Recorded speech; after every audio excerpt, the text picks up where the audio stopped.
I sure hope this finds you doing well.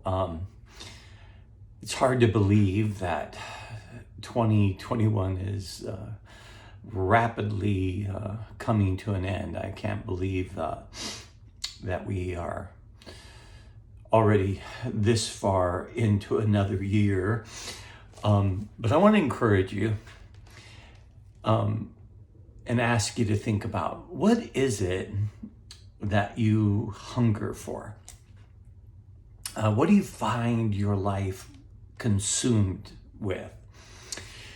In Jesus's ministry, you have to remember that when he was speaking 2,000 years ago to a primarily deeply religious people. Though religious, they found themselves in a system of self-righteousness. And Jesus had no problem confronting this self-righteousness because that self-righteousness blinded them to their own need. And I think there's a propensity for that even in our own day, that when we think, okay, well, I prayed the prayer and I've got my ticket to heaven, and I've changed certain behaviors and I'm better than the rest, that all of a sudden we become blind to our own need and full of pride about how we think we're better than other people. And so I was reading in Matthew chapter number 5. And he's going through the Beatitudes and talking about, who are the blessed. And in verse number 6, he says, "Blessed are those who hunger and thirst for righteousness, for they shall be satisfied." And I thought, how profound is that? Because it seems like the human condition is never satisfied.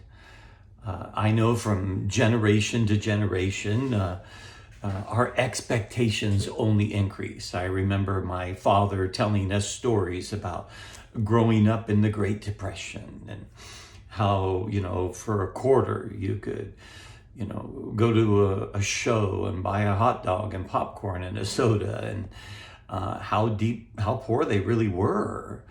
And then, just to see and how, what a wonderful environment I had the privilege of growing up in, and just the next generation, and to see my own children's expectations of what was normal and acceptable have increased, and now my grandchildren, and it's even more. And it just shows you that the human condition is never satisfied.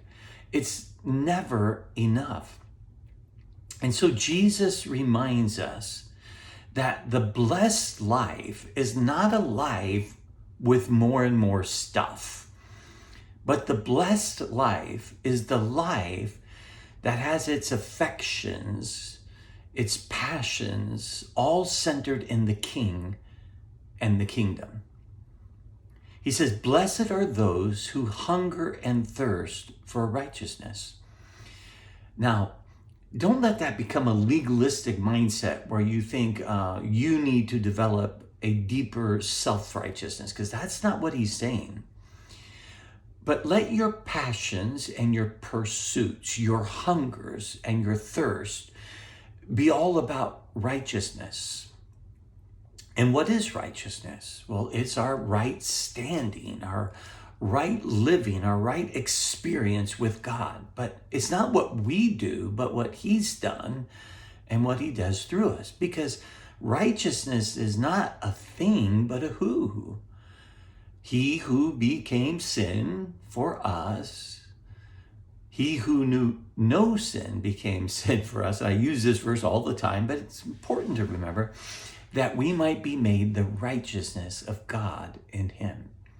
And so we are to hunger and thirst for Jesus, the one who died as us, the one who died for us, that he might live in us, to make us righteous, to justify us, to secure us.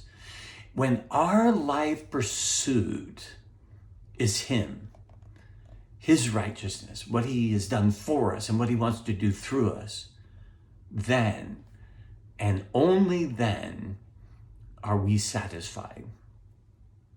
If the pursuit of your life is material possessions, you will never be satisfied. If you hunger and thirst for more money, you will never be satisfied. If you hunger and thirst for food and drink, you'll never be satisfied. If your pursuit and passion is politics, you'll never be satisfied. But when you allow your hunger and thirst to be centered on the person of Jesus, you will be blessed. You will be satisfied, because he is the only one who can fill the void of the human heart. He's the only one who can fill us and make us complete. And he has. And when we focus on him, we experience real blessings, real contentment, no matter what the circumstances of life may bring us. So I hope that encourages you and reminds you, don't let yourself be distracted, hungering and thirsting for one more thing, but find everything in him who calls you his beloved. Have a great day.